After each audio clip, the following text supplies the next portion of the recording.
Gəl belə bir açılım eləyək. Onun səndən gözləntisi nədir bu münasibətdə?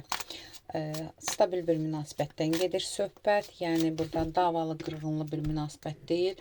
Ola bilsin təzə başlamısınız, ola bilsin, yəni belə deyim də, məsələn, normal stabil bir münasibətdə, yəni ayrılanlar falan deyil, signifikasiya açmıram. Stabil bir münasibətiniz var və sənə çox maraqlıdır. Onun səndən gözləntisi nədir bu münasibətdə?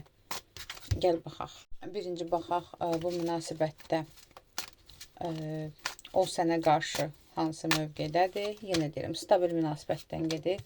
Sən ona qarşı hansı mövqedəsən? Birinci buna baxaq. Onun sənə qarşı mövqeyi nədir?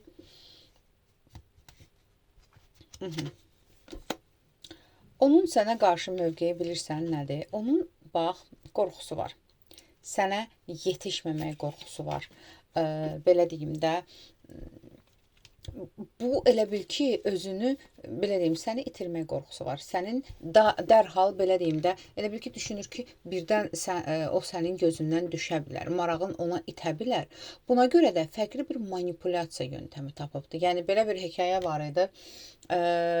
Belə deyim də, nümunə olaraq çəkim ki, tutaq ki, qızla oğlan ilişkidədirlər. Məsələn, qız deyir ki, qız dostuna, ortaq dostlarına şikayət edir ki, çox danışmır da məndən. Yəni, normal münasibətimiz var, hər şey yaxşıdır, çox danışmır məndən.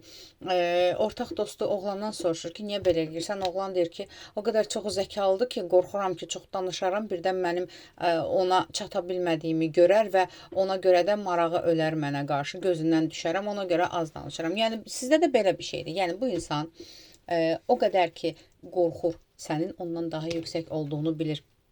Sənin bu münasibətdə ondan daha artıq olduğunu bilir. Ya həyat səviyyəmdirmi, ya maddi səviyyəmdirmi, ya ümumiyyətlə zəkat, hər nədirsə, belə deyim, öz əksiyini göstərməmək üçün biraz soyuq davranmağa çalışır səndən. Yəni, belə deyim də, tutaq ki, bu bilir ki, elə bil ki, sənin ona qarşı marağın ölməsin deyə özünün defisitini yaradır sənə. Tutaq ki, çox sevgi göstərməməkdir, çox yazmamaqdır, biraz belə bir ayaq qaçaraq davranır, amma bunların hamısı sanki elə bil ki, sənin özünün ondan daha artıq olduğunu görməməyin üçün göz boyamaq bir hərəkətlərdir.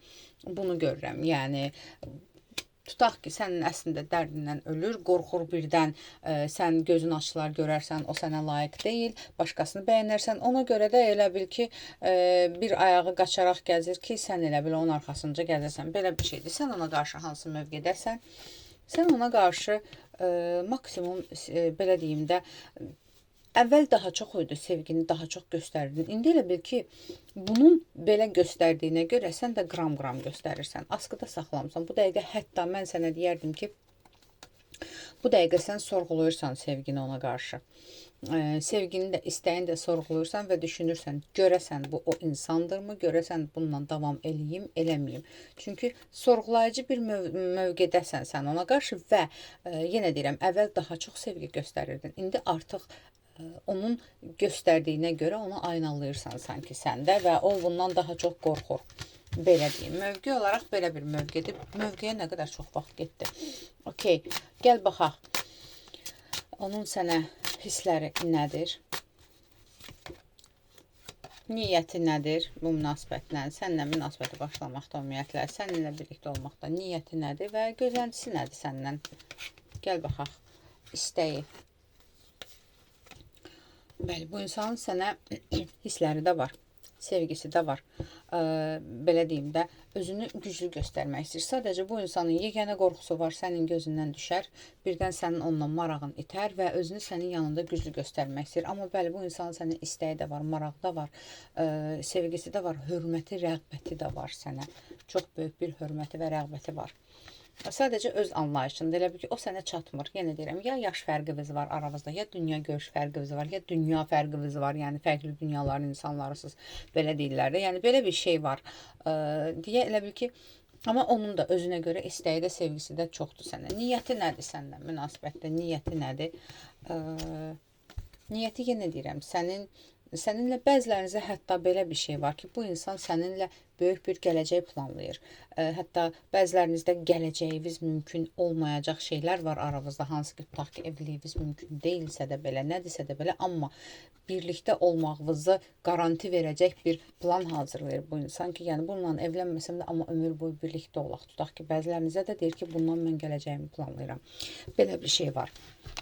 Çünki səni davamlı olaraq həyatında görür, gələcəyində görür, hətta sizin birlikdə olmağınıza mane olacaq ortada hansısa səbəblər olacaqsa belə bu insan düşünür ki, bunlarla mübarizə aparmaq və birlikdə olmaq lazımdır. Bunu düşünür. Gözləntisi nədir səndən bu münasibətdə? Gözləntisi birincisi bu insan sənin bu münasibəti ətrafında hamıya açıq-aşkar deməyini istəmir.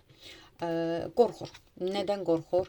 Yenə deyirəm, bunun elə bil sənin dost ətrafından da çəkinir ki, tutaq ki, sənin dost ətrafın birdən onu sən ondan uzaqlaşdırarlar, sənin fikrini yayındırarlar, birdən sənin tutaq ki, kiməsə deyərsən münasibətinizdə, yenə də deyirəm, nəsə belə deyim, fərq var aranızda. Dünya görüşü fərqi var, maddiyyat fərqi var, səviyyə fərqi var və yaxud da ki, yaş fərqi, hər nədirsə bu adam istəyir ki, ikinizin arasında olsun bu münasibət, ancaq üçüncü, dördüncü şəxslərə deyilsə, onlar səni ondan soyuda bilərlər. Buna görə istəmir və istəyir ki, maksimum birlikdə olasınız, ancaq birlikdə. Aranıza heç vaxt üçüncü şəxsləri almayasınız və birlikdə yüksəliş planı var. Bu insanın səndən nə ayrılmaq, nə uzaqlaşmaq deyil də, həyat səviyyəmizin daha yuxarı qata qalxmağını istəyir bu insan birlikdə. Bəzilərinizə hətta yenə deyirəm, birlikdə ailə qurmaq, gələcək planlayır. Bu qədər. Aldım, qəbul edilməz. Ətraflı baxım üçün profilimdəki nömrə ilə əlaqə saxlayın.